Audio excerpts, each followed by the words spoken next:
Do you know what I just learned today as well? That the word conversation for like 3 or 4 centuries was actually intercourse. That was the word that they used for it. Really? And then the meanings changed and it became conversation, because it all comes from trying to get to a place of love. All conversation is that. We're trying to understand each other at base level.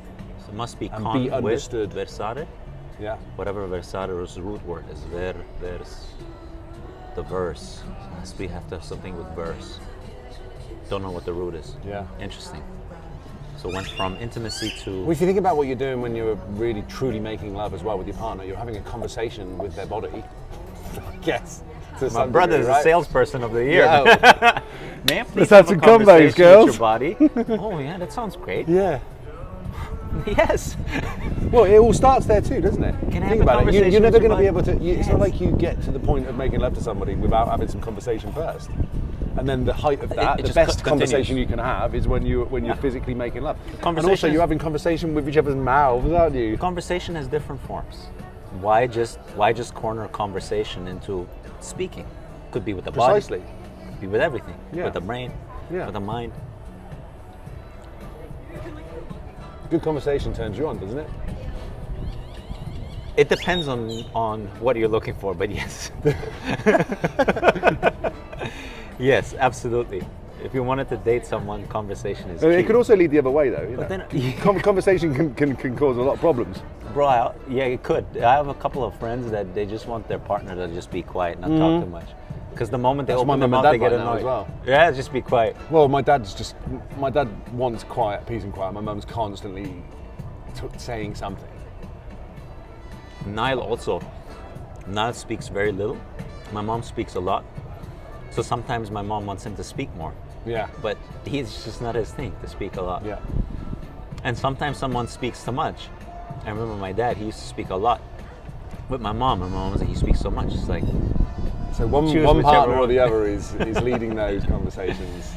but the thing is also, man, I feel like people always come in packages. The fact that that person maybe speaks a lot also probably means that they're kind of bubbly, or they're maybe more spontaneous. And then someone who maybe speaks very little, they might be more considerate. They also might be more structured. So it's hard to pick and choose these different Yeah, it doesn't things. mean it's not a be all end all, is it? Exactly, yeah. Especially not because I'm more talkative around certain people as well. I think that's again down to how comfortable I feel with them and how open they are and how receptive they are, etc., etc.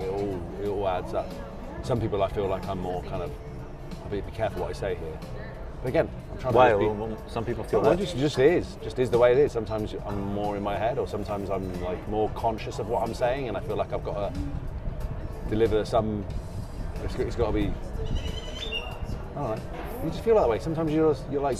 Sometimes you can also be very direct. Some people might perceive that as harsh-tongued. Yeah. You can be very direct. I'm trying to be more neutral on how I speak as well. I'm still overtaken by my mood sometimes, and if I can still be snappy, I'm trying to be more careful with that. Like I got in trouble even this weekend. How? I asked for more money And? from something, and the guy said to me, it makes me not want to book you again. Really? I was like, oh. I said, you don't want to talk about that, and he's like, no.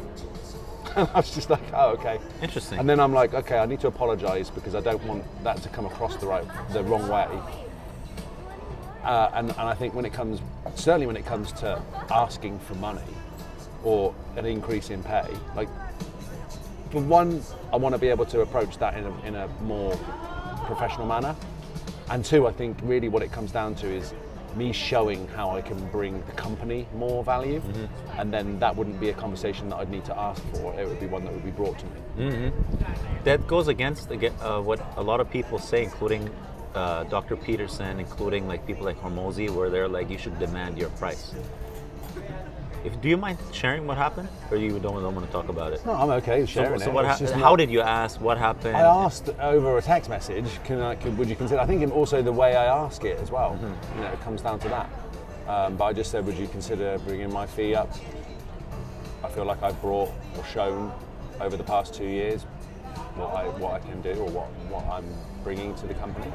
Mm-hmm. And he didn't respond, and then he just came into the DJ booth and kind of stared at me, and I went over and shook his hand, and he shook it extremely firmly and looked at me and said, "I thought that was really fucking cheeky what you sent me, and it makes me not want to book you." Really? Yeah. Do you feel like you asked him in a specific way that could piss him off, or were you? I think he's extremely black and white with how he approaches things, and I think there was maybe just a better way I could have had that conversation. I should have had it in face, person to person from the beginning. I should have raised it in a different way. I shouldn't have been coming at it from a position of asking. Again, it's the kind of coming from the place of like, please sir, can I have some more, sir, kind of thing. Rather than the better way for me to approach it, and the better way for me to move from this point forward, is to show first, and then be open to whatever happens. Otherwise, yeah, it's a tricky thing though, because you're in a business where you set your own price as well. to a certain degree. I'm also in Vegas clubs, and Vegas clubs will pay you what they're going to pay you, and you either take it or you lump it. Sure, but it depends also on the artist. Some artists can really set their price and they demand a lot. That's another humbler though, isn't it, for me? Because I'm not that point where I can just be like, hey guys, I charge this. I wouldn't say that necessarily. I think that's maybe how a lot of people would look at it. I would also look at it as, maybe by doing this, and I'm not saying maybe you could have asked him differently. I didn't see the text message. I don't know the guy. Like you might have over phone or in person. In person is always best. But you're also kind of doing this exclusion by natural selection process, where you demand something, and if it's not someone that believes that you are worth that, it almost like it dies its own death and maybe redirects you into other avenues as well. You can also look at it like that. Otherwise, you can keep yourself stuck with that ceiling if you don't never ask, and there might be a chance that he never comes to you and asks. Yeah, right. So I don't think there's necessarily anything wrong with asking. And when you say, yeah, I kind of come and say, please, sir, it doesn't have to be like that either. You can literally just ask in a way that is not like this. Which is what I think I'm trying to, that's my point really overall, is how I'm trying to come up with things, with the answer to that being like, okay, fair enough. He doesn't see that at the moment. That's cool. That's on me to show more value. Exactly. To take it. Yeah, and I think that I believe that reaction is more on him than on you. If you can just maintain essentially this outlook. If you're like, cool, he doesn't see it, I continue working, and maybe in the future, if I get another opportunity that sees my value, then I'm gonna redirect my focus.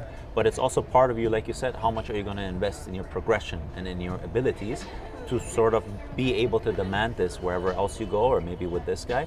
But I think it's the intention behind asking. Like, if you genuinely feel like you're asking from a place of being tranquil and just being convinced that you're worth that, versus I just want more money, those are two different ways of asking that are only accessible to you. Like, you only know how you feel.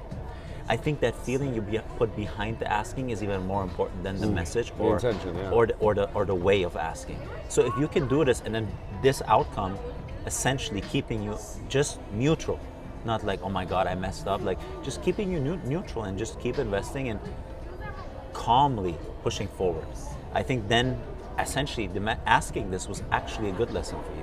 It was not a bad lesson. Especially I agree. I think everything's a good lesson for me. I'm either going to feel scolded, or I'm going to learn something from it, or it's going to work out. Yeah. But either way, it's all a part of me moving through things. I'd rather have said something than not.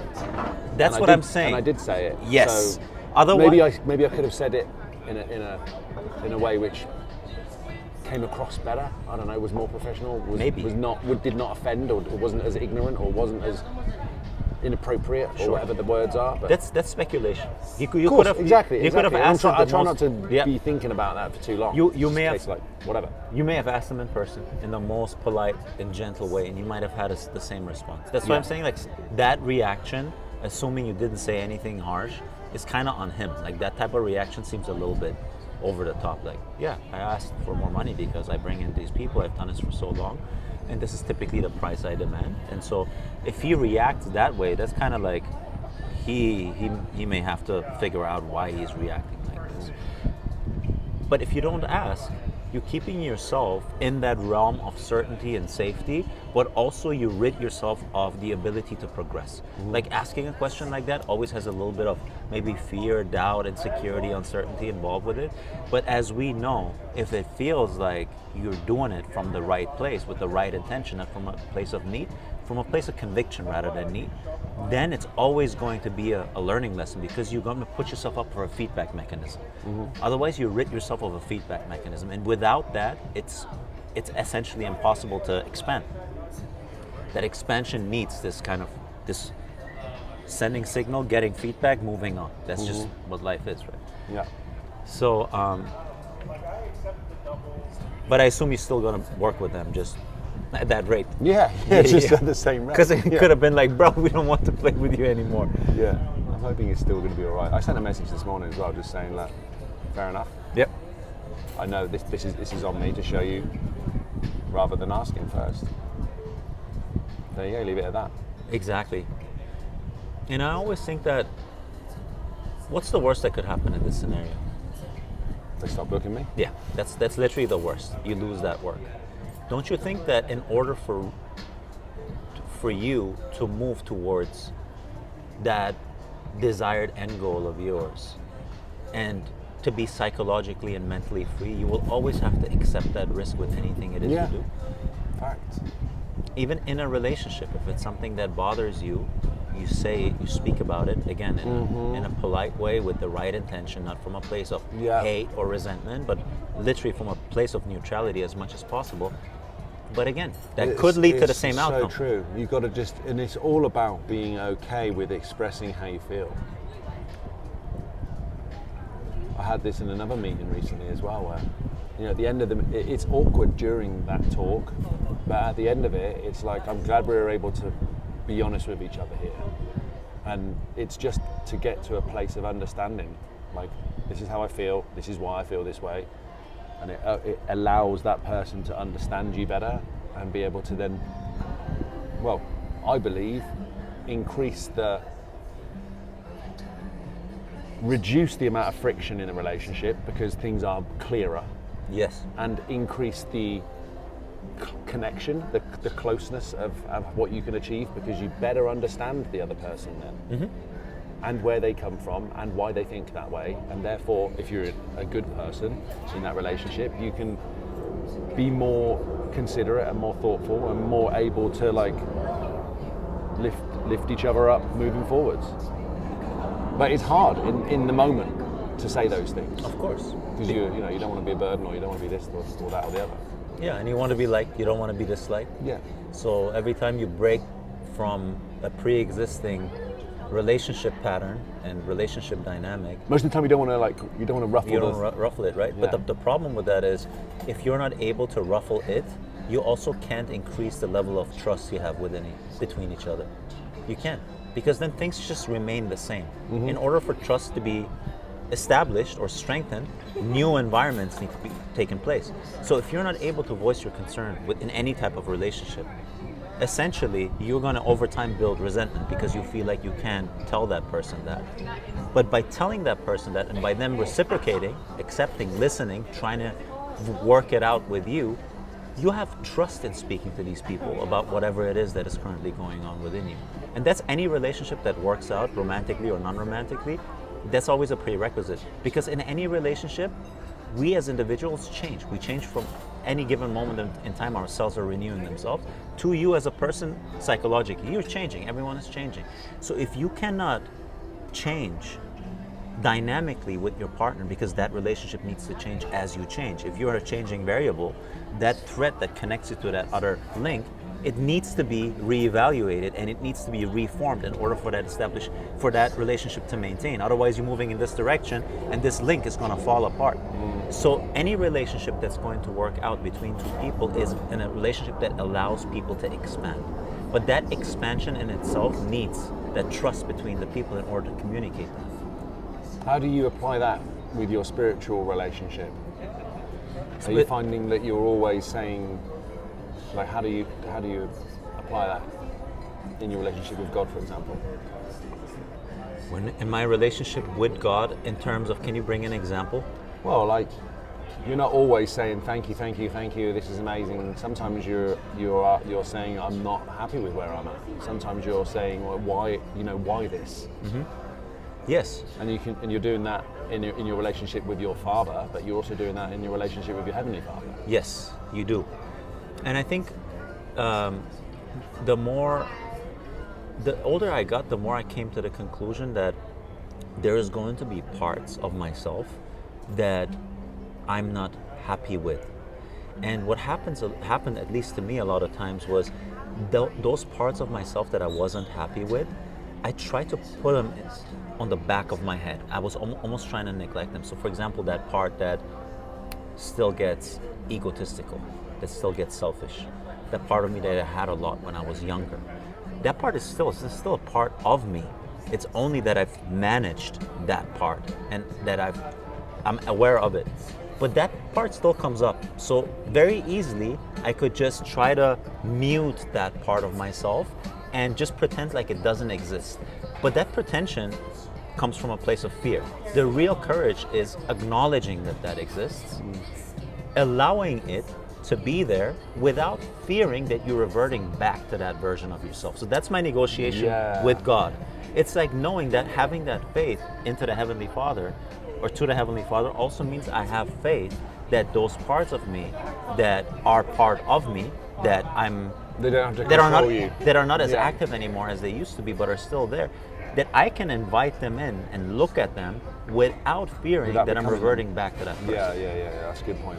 So I think it's that part, like even what you were just saying, the example with asking that. Like of course, there's a part of you that then is going to ask, why did I do that? Like, why couldn't I just be maybe grateful with what I already had? Why did I have to push that? It's acknowledging that those parts of you still exist, rather than pushing them back and rather than beating you up, that those parts are also necessary for you to progress and not just shun them. I used to always shun those parts of me that were very strong, that were very like alpha. I'm like that. I was always like that. And I've just learned to integrate that part. And whenever that comes up and I start judging someone where I feel like, oh man, you just messed up, you're back to your old self, it's to realize that even that I was that in that moment, I know that I'm not going to revert back to that person. So I don't need to push that part away anymore. I can just be aware of that. And that is accepting all parts of you. You can't just accept the good parts of you, the parts that you want to be. Because if you do that, you're actually rejecting a part of yourself that is still there, so you're fooling yourself to a certain degree. And it always gonna have this tension. When you invite it in without being afraid of it, like with anything else, you're just aware of it, you don't have that friction. You don't have this, I don't want it, that's the problem. I don't want that part. So my relationship with God is a lot of that, is a lot of this type of conversation, not beating myself up, is knowing that part is necessary, is knowing that I might slip up but not spiral. Yeah. You're okay to trip up, but you're not going to let that define you. I guess that's something I'm working on a lot at the moment. I've said sorry a couple of times this last week, maybe this last 2 weeks. It's funny because I'm the song "Forgive Me," and then there I am, kind of backtracking a little bit, and I'm asking for forgiveness from a few different angles. And I noticed there's still that kind of tendency to want to defend myself in these situations, and really I just got to be like, for what? Like, mend the relationship at the root level, rather than trying to like stand by whatever values I think I've got. As long as I speak my mind and I'm truthful, then I should be able to be myself, and I can ask, or I can say I'm sorry for certain things. I just noticed I noticed the kind of the resistance to that. The resistance to wanting to take responsibility for my behaviour sometimes. Still, why do you think that is? My identity, my ego. Feeling like I was right or something in these situations. Not taking into account other people's feelings as much as my own. Yeah, the moment being misaligned on that. Someone said to me, "Don't marginalise my feelings." And I immediately I was ready to be like, don't marginalise mine. Yeah. I'm like, dude, settle down, relax. Yes. Listen to what she's saying. Yes, good reaction. Well, that's good. That's a growth reaction, man. I feel like back in the day, you might have not had that reaction. You might have just sent a message. So don't you think that's already a level up? Yeah, I noticed the tendency to be able to, or at least to notice in these moments, to bite my tongue, and just to take, and also to take a minute. Like this reminds me again of like being on the football pitch where there isn't the minute. You know, you something happens and someone knocks you or something, and then you're already in the moment of screaming back at them. But over a text message or even in a conversation, there's a moment, there's time that you can just slow down for a sec and just don't reply just yet. Give that a while, let it settle. What a skill that is, man. That's the real skill. No, that's the number one skill. That's the number one skill, and it's the number one skill on a psychological level as well, because when your emotions fire in that moment, a strong emotion is always connected to an immediate action. It's a fight or flight response. When you're scared, when you're angry, it's typically an approach response. Because anger means that. It means you have to fight, right? So it's like immediately, like you even tense up, the blood is rushing, like your body's producing norepinephrine, adrenaline into your limbs so you can just start texting. Let me finish what I'm saying. Yes. So if you can actually have this gap between emotion, you feel an emotion, you're about to act, you become aware of the fact of what's happening. Interesting that you have this entity that's able to be aware of the emotion and the action, which tells you're more than the body and the mind, by the way. Stop it. What's going to happen over time to your emotional state? Like with any emotional state, emotions don't stay up; they come back down. It's allowing for that gap to happen. That's the first thing. The second thing that even accelerates this process is if you're able to shift perspective on the situation. That will close the gap between your emotion being neutralized and you getting very angry or riled up. So if you can shift perspective, you're going to calm down more quickly. Yeah. It happens a lot between you and me too when we text, for example. Like when we're mad about something, like you didn't cut the short, you didn't cut the long, or we have this like the microphone, right? I feel like even back in the day, I would get mad at something and I would just like respond. And now it's like, let me hold on for a sec. Because also we have to realize why it is that both of us are reacting like this. I may be reacting like this because I'm trying to kind of like protect who I am in this dynamic. Like I'm actually doing my best. And you're actually saying we need to speed up. Why didn't we do this? But really both of us come from the same place. We come from a place of love. Like that's what unites this dynamic. But then there is this part of love manifesting itself differently. I'm trying to protect how I am in this relationship because I know that I'm trying to push us forward. You're trying to protect us actually moving forward by accelerating the process. Both of us coming from a place of love and growth. But it could create that friction. So just becoming aware that actually what we're trying to do is more uniting than separating. Yeah. That allows you to shift perspective and calm down more quickly too. And I think that's where the key of self-mastery is allowing yourself to have that gap, not reacting. Bro, you're not an animal, man. That's why we're self-aware. Animals just react. What makes you not an animal, it makes you a human being. A human being, a state of being. That's Sadhguru, being. It's a state of being. Yeah. So the fact that we have this ability to become aware of our emotions separates us from an animal. We're not impulsive and we're not just reactionary. We can respond. But in order for you to respond, you need to have the emotion neutralized, either by just giving it time and just sitting with it, or by shifting perspective, or doing both. That's self-mastery. It's nothing more than that. It's just doing it. We forget in the moment, we're like, Yeah. and all we need to know is whenever we have a strong emotion, especially negative, what we're trying to do is neutralize that emotion by action. That's why we're acting so quickly. We want to resolve this as quickly as possible. Send the text, and then in order for us to calm down. But that a lot of times is so destructive. Yeah. Facts.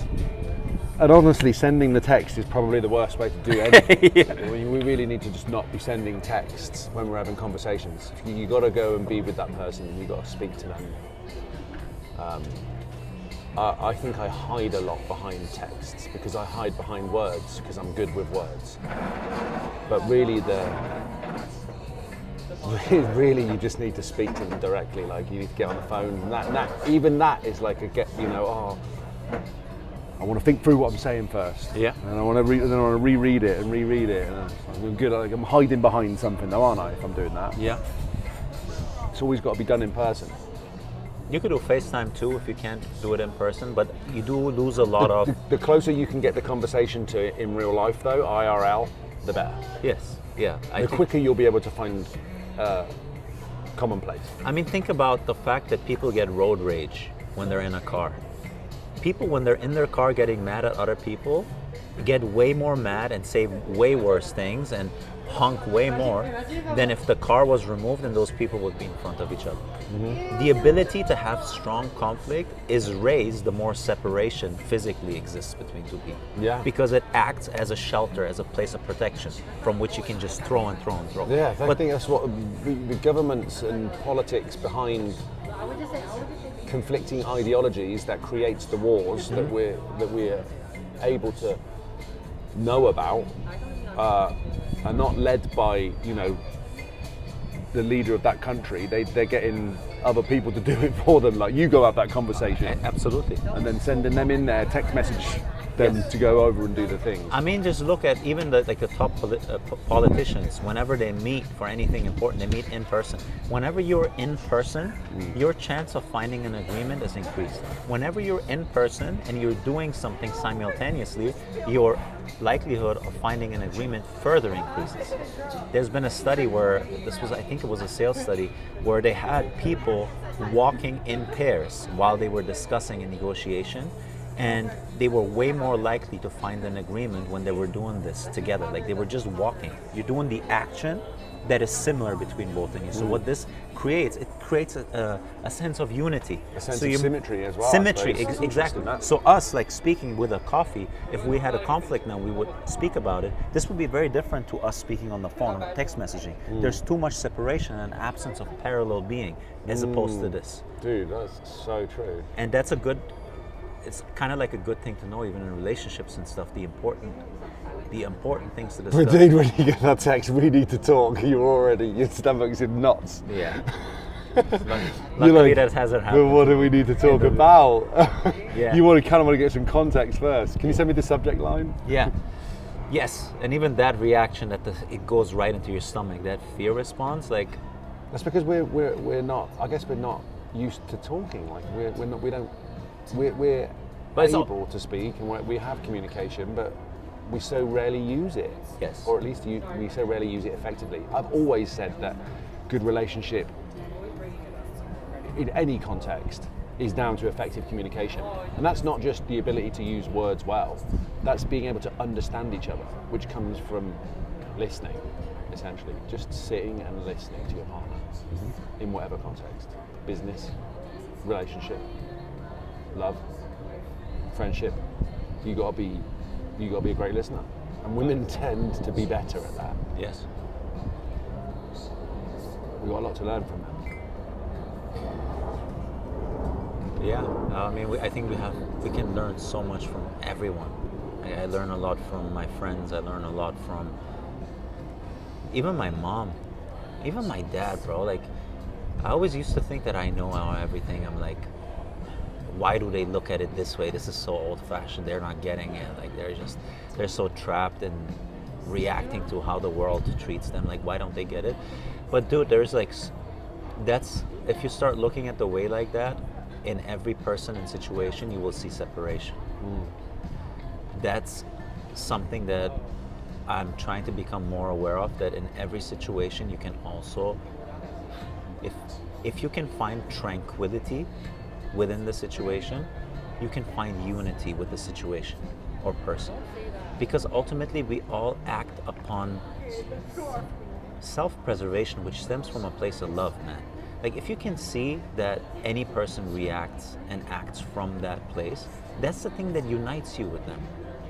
That's all we're trying to do. It's like to grow and first of all, to preserve ourselves and to grow. But the thing is, because we live in this state of duality, if we identify with the body so much, then it becomes a game theoretical play where if that person does this, it's to the detriment of me. But if I do this, it's to the detriment of us. But if we can see that the driving force behind all of that is the preservation, because we love ourselves and our families, then that already unites you, man. But you have to kind of like remind yourself of that, because we will always fall into this trap of separation. Why is he saying that? It was like, well, hold on a second. What is driving him to say that? What is he trying to do? What is the thing that he's protecting? Isn't that the same thing that's driving you to say something else?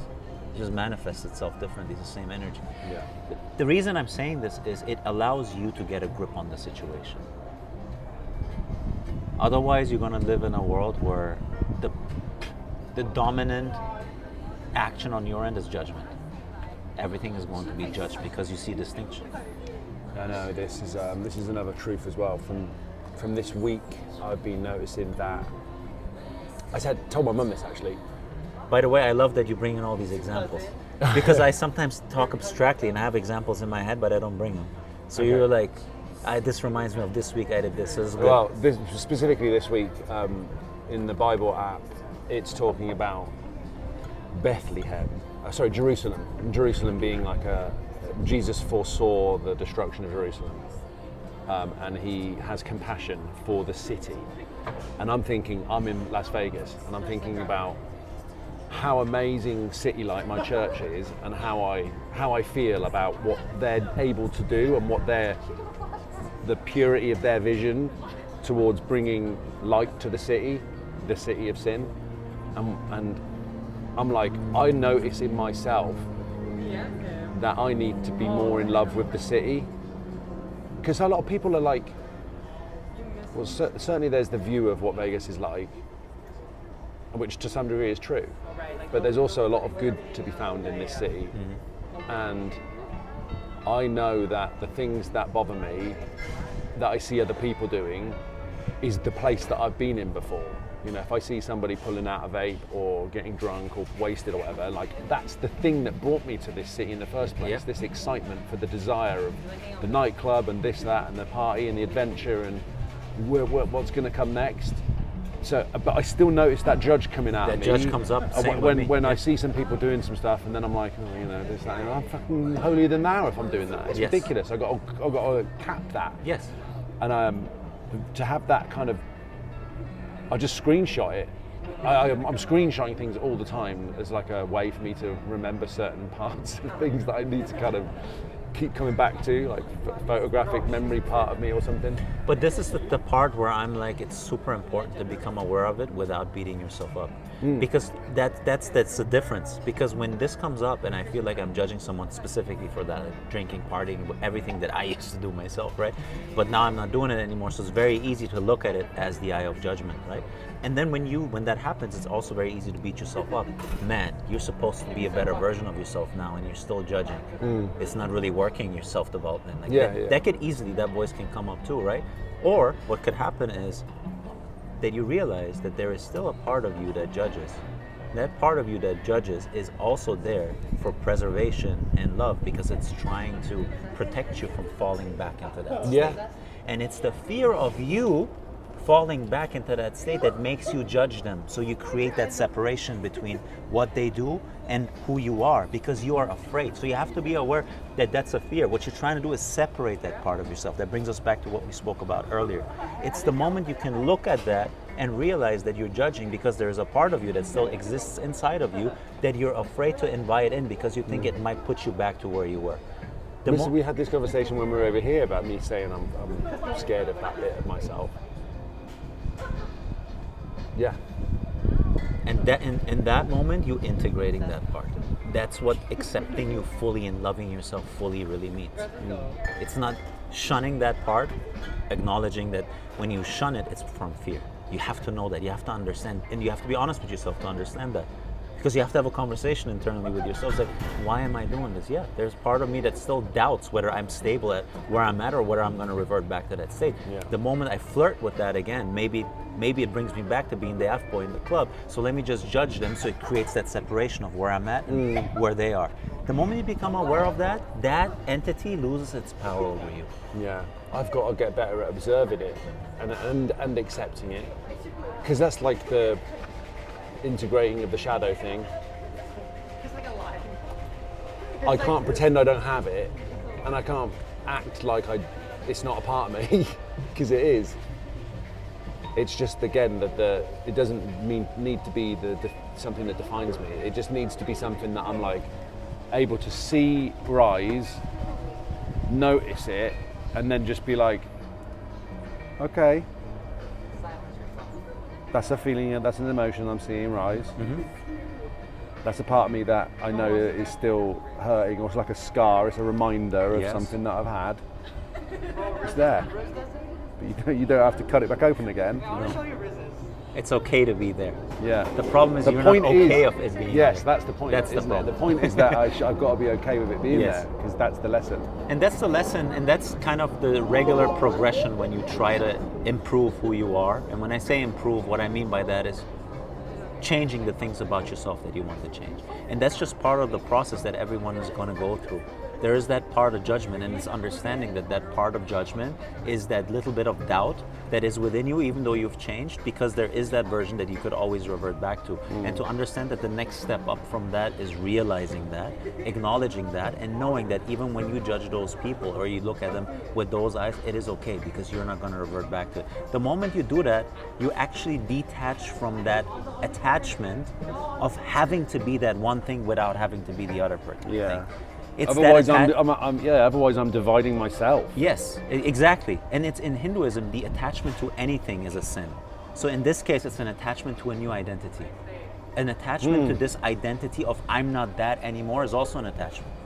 And it's a sin because of that, because it doesn't fully allow you to be whole. essentially be Yeah. that thing that stops judging the people for that. Yeah. That's the snake biting its own tail. That's what going through this process of realizing is part of.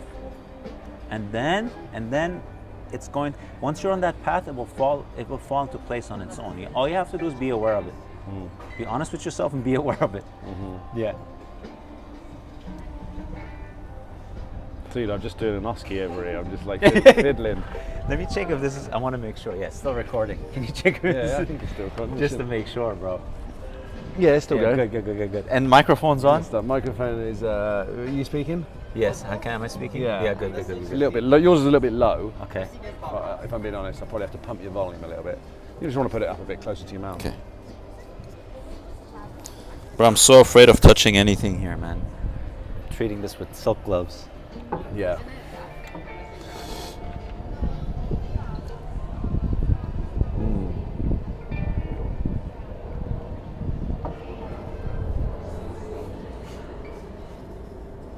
Do you know what? This makes me laugh, because sometimes I've been thinking to myself, you know, the more at peace we are with where we're at in life and with each other, I'm like, what are our conversations going to become then? We're both going to be so blissed out and chilled that we're just going to be sat here, just having a coffee and not saying anything. Like, how you been doing? Great. How you been doing? Great. Anything bothering you? Nah. I know, man. What you just said earlier, conversations can be had with the body and with the mind, man. So, you know.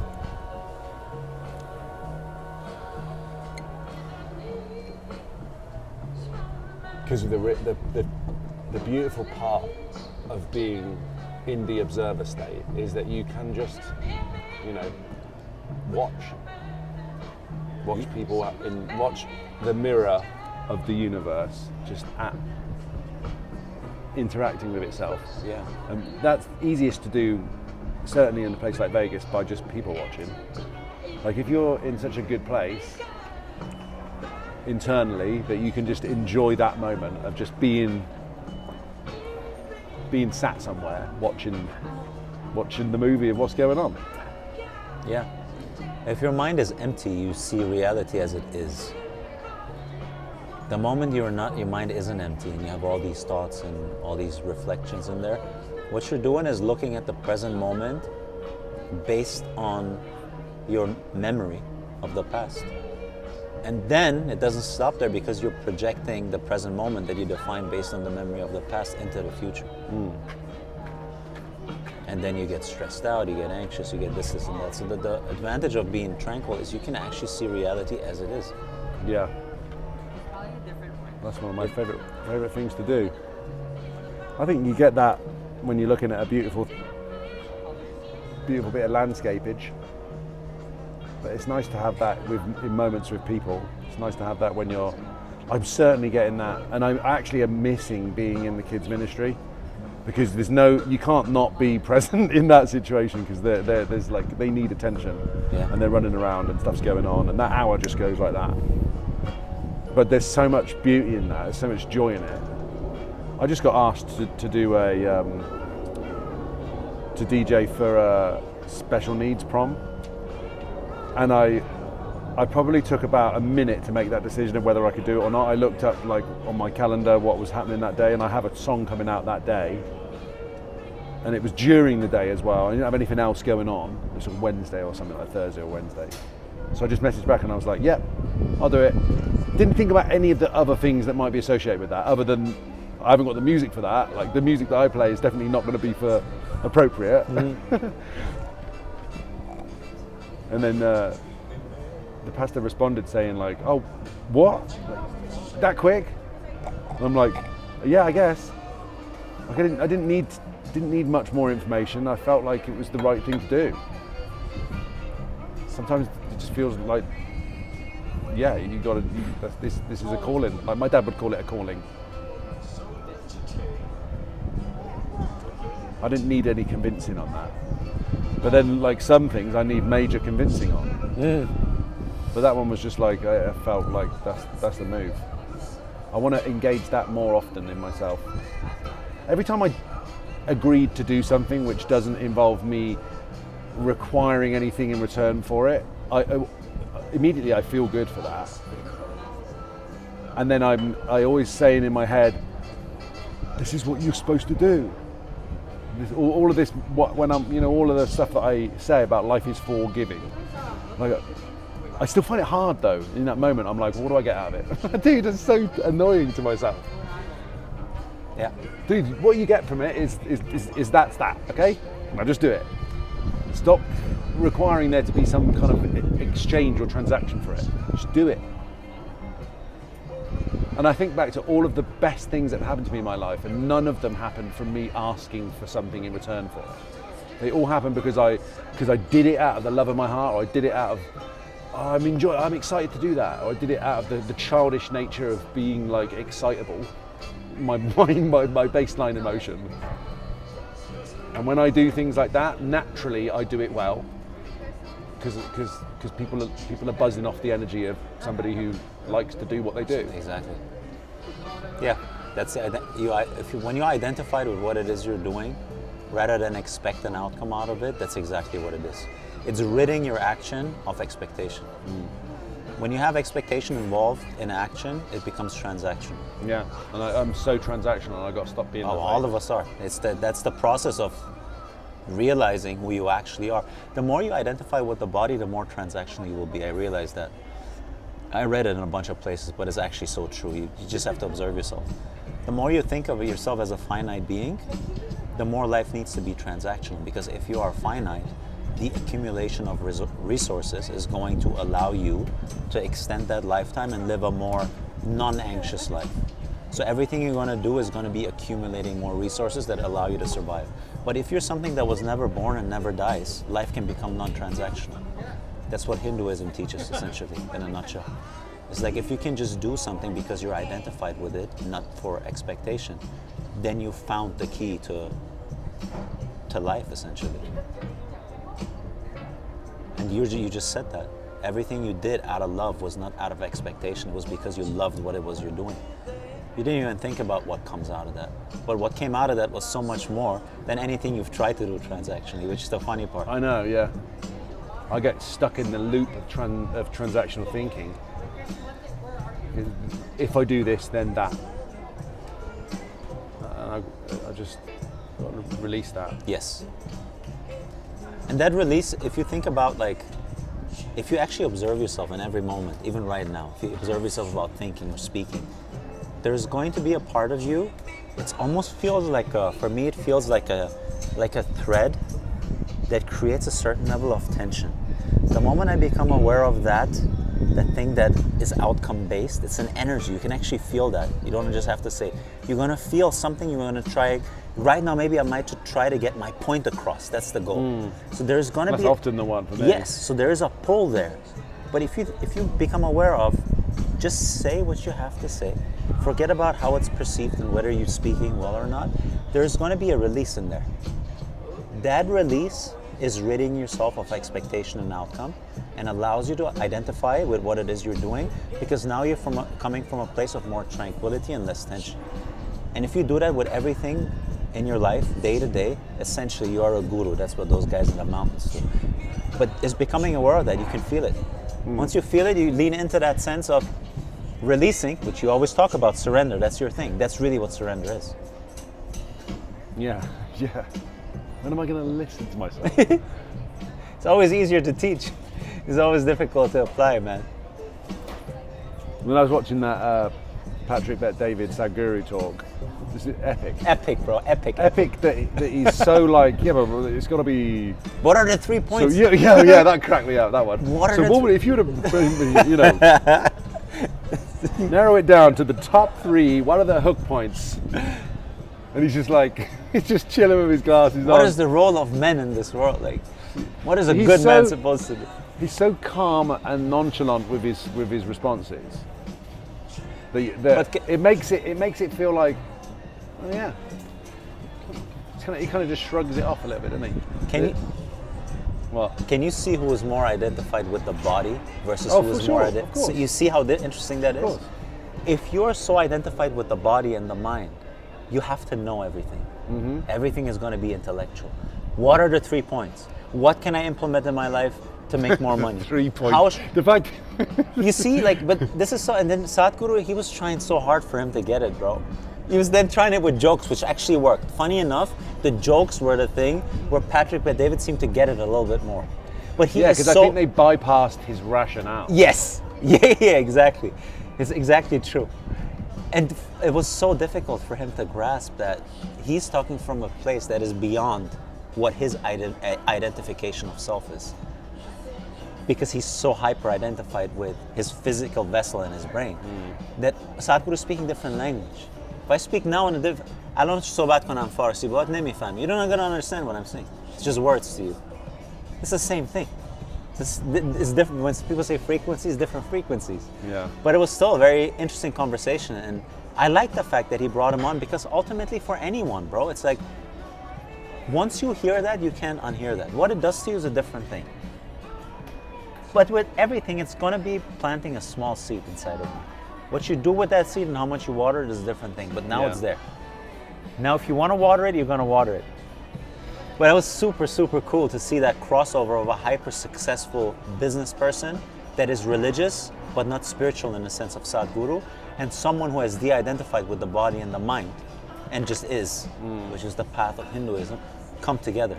Yeah. And you can see, if you see the energetic states, who is more at peace. It's very easy to see that. Yeah. And Patrick Bet-David said it. He said, by the way, I'm actually very happy with my life. He had to say that. Did you ever hear Sadhguru say anything like that? He doesn't have to say it. We just know it because we see it. Yeah. That's interesting that you noticed that as well. That's again a testament to faith being a substance. You don't need to. It doesn't need to be spoken. Exactly. You just see it. It emanates off. We all see it. Yeah. From the most spiritual to most non-spiritual person, Yeah. we all see it, because we all are that thing. So we have that. Capacity within us to understand that language that he speaks, Sadhguru. Yeah. That's why it resonates with so many people. Because it's timeless. Yeah, it's timeless. Yeah.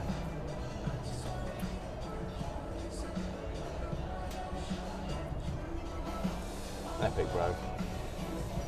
Shall we wrap it up, bro? Let's wrap it, mate. I think this is the first time I've had the conversation and not finished my coffee as well. That's a rarity for me. That is a rarity. I'm going to blame it not on the very good conversation. I'm going to blame it on the fact that there is no sweetness in your black coffee. It's hard to That would be true. All right, bro. All right, bro. Peace. Get that.